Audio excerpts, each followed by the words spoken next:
Левски. Славски скок към свободата, пример свят е за децата.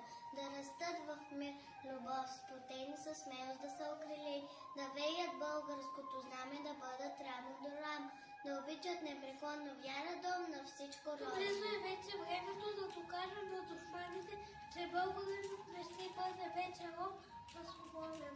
Левски, векове по турско робство, бъшкал нашия народ. Левски глас тогава вдигнал за свободен нов живот. Ту търговец, ту свещеник, ту пак челен въглищар, основавал комитет за борба с тираността, но предал го на тирана за предателен подлец и увиснал на въжето Левски смелия борец. Васил Левската ангелина жертва, Карлова на край грачето, син очакван се роди. Бързо раснал момчето, кръстено с любова си. Дяконът манастира тръгнал по света широк. Проклети път изпира и след твоя лъвски скок. Ти, апостоле бездомен, ник покой не пожела, неуморен, храбър, скромен, вдит на градове села и умря за свободата на народа мъченик, но остана жив в сърцата българин най-велик.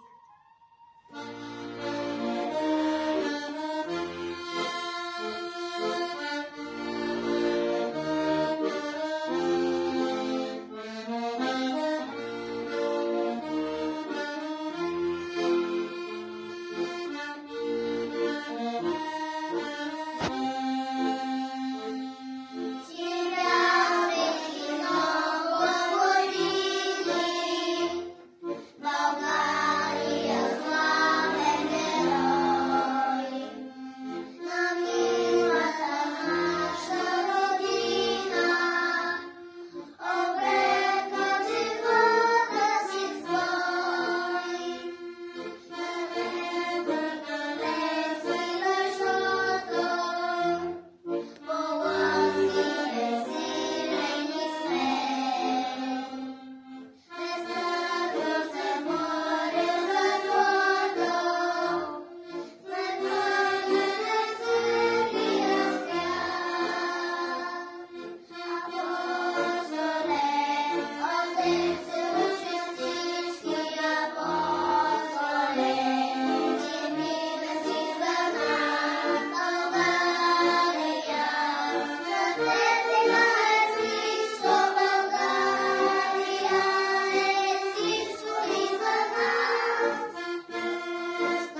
без надежда навяват на теб скръп на сърцето.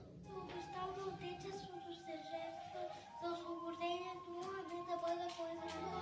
Свобода, очите му ясни сини ме гледат от онзи потрес за бъдещи много години, оставени чудеса свет. Да бъдем задружни, достойни и горди с твоята страна. Свободни? Свободни сме, днес свободни. Благодаря.